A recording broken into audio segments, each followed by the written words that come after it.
अगर आप अग्निवीर पेपर की तैयारी कर रहे हो तो आप बहुत अच्छे जगह आ चुके हो। यहाँ से आपका जीके जीएस का तैयारी बहुत अच्छे तरीके से होगा। आज के इस वीडियो में टोटल 30 प्रश्न लिए गए हैं। 15 प्रश्न सामान्य ज्ञान के रहने वाले हैं और 15 प्रश्न सामान्य विज्ञान के रहने वाले हैं। ये 30 प्रश्न समाप्त होने के बाद लास्ट में ईमानदारी पूर्वक से कमेंट करके बताना कि इन 30 प्रश्नों में से आपका कितना प्रश्न सही हुआ है। और ये पूरा का पूरा प्रश्न आप लोग को अपने कॉपी में लिखते हुए चलना है। अगर आप अभी नहीं लिख रहे हो ना, तो अभी आप लोग को वीडियो को ध्यान से देखना है, मेरे बातों को ध्यान से सुनना है। उसके बाद से ये पूरा पीडीएफ मैं अपने टेलीग्राम चैनल में भेज दूंगा। आज से मैं आप लोगों के लिए जितना भी जीके जीएस का क्लास लाऊंगा ना, उसका पूरा पीडीएफ मैं अपने टेलीग्राम चैनल में भेजा करूंगा। शाम के टाइम में टेलीग्राम चैनल में भेज दूंगा, ठीक है ना। शाम को 6 बजे के आसपास में पूरा पीडीएफ मैं आप लोगों को टेलीग्राम चैनल में भेजा करूंगा। मेरा टेलीग्राम चैनल नीलेश ब्लॉग के नाम से है। जितने लोग मेरे टेलीग्राम चैनल में जुड़े हुए हैं उन लोगों के लिए अच्छी बात है, और जितने लोग अभी तक मेरे टेलीग्राम चैनल में नहीं जुड़े हैं तो उतने लोग मेरे टेलीग्राम चैनल में जुड़ जाएंगे तो अच्छा रहेगा। टेलीग्राम चैनल का लिंक मैं डिस्क्रिप्शन में दे दूंगा और अबाउट में भी आप लोग को टेलीग्राम चैनल का लिंक मिल जाएगा, ठीक है ना। रेगुलर आप लोगों को जैसे जीके जीएस का पीडीएफ टेलीग्राम चैनल में मिलता रहेगा, तो वहां से आप लोग पीडीएफ को ले लेना और उसके बाद से मतलब अपने कॉपी में अच्छे से लिखते जाना, ठीक है ना। और एक बार यहाँ से आप लोग वीडियो देख लो, उसके बाद से जब पीडीएफ आप लोग के सामने आ जाएगा तो इसको आप लोग एक बार अच्छे से टेस्ट लगा लेना, ठीक है ना। आपका पहला प्रश्न है कि विश्व का सबसे बड़ा पक्षी कौन सा है। तो पूरे विश्व का सबसे बड़ा पक्षी कौन सा है। अल्बेप, रोस, ईमू, शुतुरमुर्ग और मोर है। तो इसका राइट आंसर क्या हो जाएगा। इसका राइट आंसर शुतुरमुर्ग हो जाएगा, ठीक है ना। विश्व का सबसे बड़ा पक्षी कौन सा है, शुतुरमुर्ग है। आपका नेक्स्ट प्रश्न है कि भारत का सबसे बड़ा शहर कौन सा है। भारत का सबसे बड़ा शहर कौन सा है। दिल्ली, मुंबई, कोलकाता और चेन्नई। ये प्रश्न पूछा जा चुका है, ठीक है ना। भारत का सबसे बड़ा शहर कौन सा है, तो मुंबई है। भारत का सबसे बड़ा शहर कौन सा है। भारत का सबसे बड़ा शहर मुंबई है, ठीक है ना। भारत का सबसे बड़ा शहर कौन सा है, मुंबई है। नेक्स्ट प्रश्न है शिक्षक दिवस किस दिन मनाया जाता है। शिक्षक दिवस किस दिन मनाया जाता है। 15 सितंबर, 14 नवंबर, 5 सितंबर और 2 अक्टूबर। तो इसका राइट आंसर 5 सितंबर हो जाएगा। शिक्षक दिवस किस दिन मनाया जाता है, तो शिक्षक दिवस 5 सितंबर को मनाया जाता है, ठीक है ना। शिक्षक दिवस किस दिन मनाया जाता है। शिक्षक दिवस 5 सितंबर को मनाया जाता है। नेक्स्ट प्रश्न की तरफ चलते हैं। आपका नेक्स्ट प्रश्न है कि इनमें से कौन सी नदी अरब सागर से मिलती है। इनमें से कौन सी नदी अरब सागर से मिलती है। गोदावरी, कृष्णा, महानदी और नर्मदा। तो इसका राइट आंसर क्या हो जाएगा। इनमें से कौन सी नदी अरब सागर से मिलती है। इसका राइट आंसर नर्मदा हो जाएगा। Narmada is right answer. Next प्रश्न है काजीरंगा राष्ट्रीय उद्यान किसके लिए प्रसिद्ध है। इंडियन आर्मी का फेवरेट प्रश्न है, कभी कभी पूछ देता है कि काजीरंगा राष्ट्रीय उद्यान कहाँ पर है। तो ये आप लोगों को कमेंट में बताना है कि काजीरंगा राष्ट्रीय उद्यान किस राज्य में है। यहाँ पर बोला जा रहा है कि काजीरंगा राष्ट्रीय उद्यान किसके लिए प्रसिद्ध है। बाघ, हाथी, गैंडा और पक्षी। तो इसका राइट आंसर गैंडा हो जाएगा। काजीरंगा राष्ट्रीय उद्यान गेंडों के लिए प्रसिद्ध है, ठीक है ना। काजीरंगा राष्ट्रीय उद्यान किसके लिए प्रसिद्ध है, तो गेंडों के लिए प्रसिद्ध है।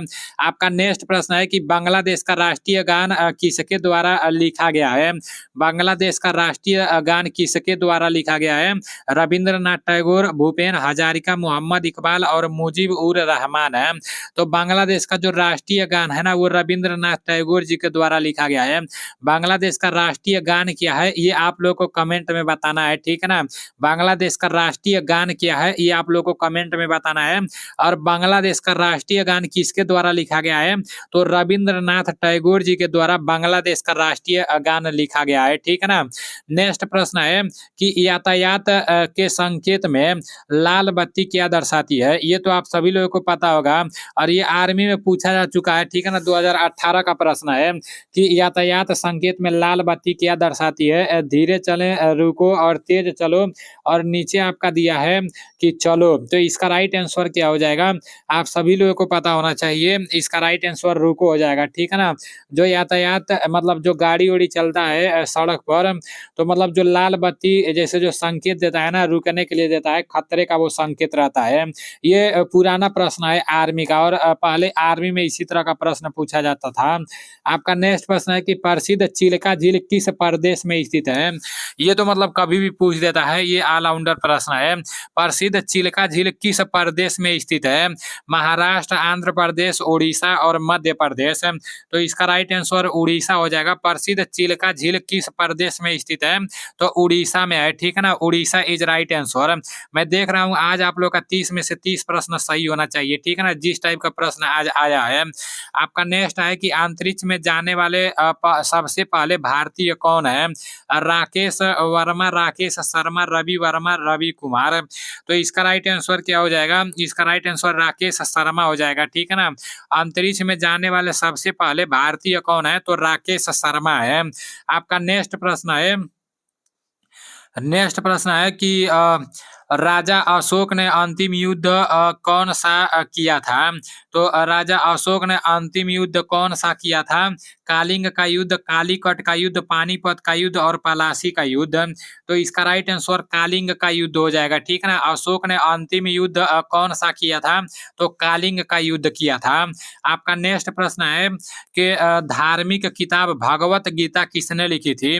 ये प्रश्न कल भी आया था कि धार्मिक किताब भगवत गीता किसने लिखी थी? कालिदास, वाल्मीकि, सूरदास और वेद व्यास। तो इसका राइट आंसर क्या हो जाएगा? भगवत गीता किसने लिखी थी? वेद व्यास इसका राइट आंसर हो जाएगा, ठीक है ना। Ved Vyas is right answer. आपका नेक्स्ट प्रश्न है कि भारत रत्न का डिजाइन के पत्ते के समान होता है। तो किसके पत्ते के समान होता है? भारत रत्न का डिजाइन किसके पत्ते के समान होता है? बरगद, पीपल, चंदन और केला। तो इसका राइट आंसर क्या हो जाएगा? इसका राइट आंसर पीपल हो जाएगा, ठीक है ना। People is right answer. Bharat Ratna का डिजाइन किसके पत्ते के समान होता है? तो भारत रत्न का डिजाइन पीपल के पत्ते के समान होता है। नेक्स्ट प्रश्न है कि दादा साहेब फाल्के पुरस्कार प्राप्त करने वाली प्रथम महिला कौन थी? तो दादा साहेब फाल्के पुरस्कार प्राप्त करने वाली प्रथम महिला कौन थी?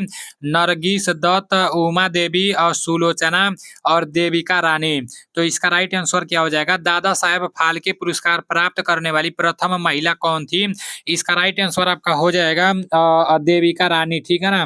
दादा साहेब फाल्के पुरस्कार प्राप्त करने वाली प्रथम महिला देविका रानी थी, ठीक है ना। नेक्स्ट प्रश्न की तरफ चलते हैं। आपका नेक्स्ट प्रश्न है कि भारत के राष्ट्रपति अपना त्याग पत्र किसको संबोधित करते हैं? लोकसभा अध्यक्ष, उसके बाद से उपराष्ट्रपति, प्रधानमंत्री और मुख्य न्यायाधीश। तो इसका राइट आंसर क्या हो जाएगा? इसका राइट आंसर आपका हो जाएगा, यहाँ पर बोला गया है कि भारत के राष्ट्रपति अपना त्याग पत्र किसको संबोधित करते हैं? तो भारत के राष्ट्रपति अपना त्याग पत्र किसको संबोधित करते हैं? इसका राइट आंसर आपका उपराष्ट्रपति हो जाएगा, ठीक है ना। भारत के राष्ट्रपति अपना त्याग पत्र किसको संबोधित करते हैं? तो उपराष्ट्रपति को संबोधित करते हैं। नेक्स्ट प्रश्न की तरफ चलते हैं। आपका नेक्स्ट प्रश्न है कि भारतीय राष्ट्रीय कांग्रेस के पहले अध्यक्ष कौन थे? भारतीय राष्ट्रीय कांग्रेस के पहले अध्यक्ष कौन थे? A.O. ह्यूम, सी राजगोपालाचारी, रविंद्रनाथ टैगोर और W.C. बनर्जी। तो भारतीय राष्ट्रीय कांग्रेस के पहले अध्यक्ष A.O. ह्यूम थे, ठीक है ना। और भारतीय राष्ट्रीय कांग्रेस का स्थापना कब हुआ? तो 1885 ईस्वी में हुआ। आप लोगों के सामान्य ज्ञान के 15 प्रश्न समाप्त हो चुके हैं। अब सामान्य विज्ञान की तरफ चलते हैं। आपका सामान्य विज्ञान का पहला प्रश्न है कि शीतल पेय में निम्न में से कौन सी गैस भरी जाती है? शीतल पेय में निम्न में से कौन सी गैस भरी जाती है? कार्बन डाइऑक्साइड, हाइड्रोजन, नाइट्रोजन और ऑक्सीजन है। तो इसका राइट आंसर ऑक्सीजन हो जाएगा। शीतल पेय में निम्न में से कौन सी गैस भरी जाती है? तो ऑक्सीजन इसका राइट आंसर हो जाएगा। आपका नेक्स्ट प्रश्न है कि प्रतिरोध का मात्रक क्या है? प्रतिरोध का मात्रक क्या है? कूलाम, एम्पियर, ओम और वाट है। इंडियन आर्मी का फेवरेट प्रश्न है, बहुत बार पूछा जा चुका है। प्रतिरोध का मात्रक क्या है? तो इसका राइट आंसर ओम हो जाएगा, ठीक है ना। प्रतिरोध का मात्रक ओम है। नेक्स्ट प्रश्न की तरफ चलते हैं। आपका नेक्स्ट प्रश्न है कि 32 डिग्री फ़ारेनहाइट के बराबर होता है। 32 डिग्री फ़ारेनहाइट के बराबर कितना सेंटीग्रेड होता है? 24 डिग्री सेल्सियस और 48 degree Celsius, 32 degree Celsius, 0 degree Celsius है। तो इसका राइट आंसर क्या हो जाएगा? इसका राइट आंसर 0 डिग्री सेल्सियस हो जाएगा, ठीक है ना। 32 डिग्री फ़ारेनहाइट के बराबर कितना होता है? तो 0 डिग्री सेल्सियस होता है। नेक्स्ट प्रश्न की तरफ चलते हैं। आपका नेक्स्ट प्रश्न है कि साधारण नमक का रासायनिक सूत्र क्या है? KCl, H2O, Ca और NaCl है। तो इसका राइट आंसर NaCl हो जाएगा। देखो कितना आसान प्रश्न आज डाल दिया गया है। साधारण नमक का रासायनिक सूत्र NaCl हो जाएगा, ठीक है ना। आपका नेक्स्ट प्रश्न है कि जब नीले लिटमस पेपर को एसिड में रखा जाता है तो नीला लिटमस पेपर किस रंग का हो जाता है? जब नीले लिटमस पेपर को एसिड में रखा जाता है तो नीला लिटमस पेपर किस रंग में हो जाता है? पीला, हल्का हरा, लाल और बैंगनी। तो इसका राइट आंसर लाल हो जाएगा, ठीक है ना। लाल इज राइट आंसर। नेक्स्ट प्रश्न है कि पीलिया रोग से ग्रसित रोगी की आंखों का रंग क्या हो जाता है? पीलिया रोग से ग्रसित रोगी की आंखों का रंग क्या हो जाता है? हरा, लाल, नीला और पीला। तो इसका राइट आंसर पीला हो जाएगा, ठीक है ना। पीलिया रोग से ग्रसित रोगी की आंखों का रंग क्या हो जाता है? तो पीला हो जाता है।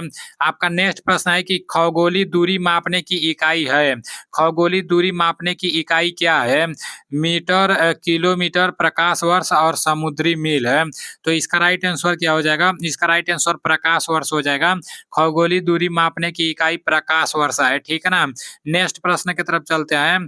आपका नेक्स्ट प्रश्न है कि पृथ्वी पर मानव द्वारा सबसे पहले उपयोग की गई धातु कौन सी है? कॉपर, तांबा, एल्यूमिनियम और लोहा। तो इसका राइट आंसर तांबा हो जाएगा। पृथ्वी पर मानव द्वारा सबसे पहले उपयोग की गई धातु तांबा है, ठीक है ना। नेक्स्ट प्रश्न है कि हरा कागज लाल किरणों में कैसा दिखाई देता है? तो हरा कागज लाल किरणों में कैसा दिखाई देता है? काला, नीला, हरा और लाल। तो इसका राइट आंसर क्या हो जाएगा? इसका राइट आंसर काला हो जाएगा, ठीक है ना। काला इज राइट आंसर। हरा कागज लाल किरणों में कैसा दिखाई देता है? तो काला दिखाई देता है। आपका नेक्स्ट प्रश्न है कि हवा में 0 डिग्री सेंटीग्रेड पर ध्वनि की गति होती है। हवा में 0 डिग्री सेंटीग्रेड पर ध्वनि की गति कितनी होती है? कई बार मैं आप लोग को बता चुका हूँ। इसका राइट आंसर आपका 332 मीटर प्रति सेकेंड हो जाएगा, ठीक है ना। 332 मीटर प्रति सेकेंड इज राइट आंसर। आपका नेक्स्ट प्रश्न है कि हवा में ऑक्सीजन का प्रतिशत कितना होता है? हवा में ऑक्सीजन का प्रतिशत कितना होता है? 21%, 40%, 68% और 30%। तो इसका राइट आंसर 21% हो जाएगा। 21% इज राइट आंसर। नेक्स्ट प्रश्न है कि प्राकृतिक गैस का मुख्य घटक है ब्यूटेन, मीथेन और नीचे आपका दिया है एथेन और प्रोपेन है। तो इसका राइट आंसर क्या हो जाएगा? प्राकृतिक गैस का मुख्य घटक मीथेन होता है, ठीक है ना। Methane is right answer.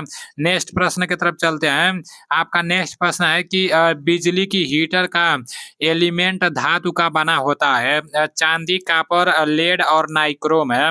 तो इसका राइट आंसर नाइक्रोम हो जाएगा। Nichrome is right answer. बिजली की हीटर का एलिमेंट किस धातु का बना होता है? तो नाइक्रोम का बना होता है। आपका नेक्स्ट प्रश्न है कि शरीर में विटामिन सी की कमी से कौन सा रोग होता है? तो पेलेग्रा, रतौंधी, स्कर्वी और घेंघा। तो इसका राइट आंसर स्कर्वी हो जाएगा। शरीर में विटामिन सी की कमी से स्कर्वी रोग होता है, ठीक है ना। आपका नेक्स्ट प्रश्न है और लास्ट प्रश्न है। और आज मुझे रौनक पर बहुत गुस्सा आ रहा है, खतरनाक वाला गुस्सा आ रहा है, क्योंकि आज का PDF वो अच्छे से मतलब नहीं बना कर दिया है, ठीक है ना। इसमें स्पेस ज्यादा नहीं दिया है। तो अभी मैं उसको फोन लगाकर सबसे पहले तो बोलूंगा कि तुम काहे ऐसा PDF बनाए हो, और उसको मतलब 2-4 को सुनाऊंगा। आपका नेक्स्ट प्रश्न है कि ध्वनि की गति में मापी जाती है डेसिबल में, जूल में और घंटे में और मीटर प्रति सेकंड में। तो इसका राइट आंसर डेसिबल हो जाएगा। ध्वनि की गति किस में मापी जाती है? तो ध्वनि की गति डेसिबल में मापी जाती है। अभी आप लोग के 30 प्रश्न समाप्त हो चुके हैं और ये पूरा का पूरा PDF आप लोग को टेलीग्राम चैनल में मिल जाएगा, ठीक है ना। तो चलो ठीक है, मिलते हैं अगले वीडियो में। जय हिंद, वंदे मातरम।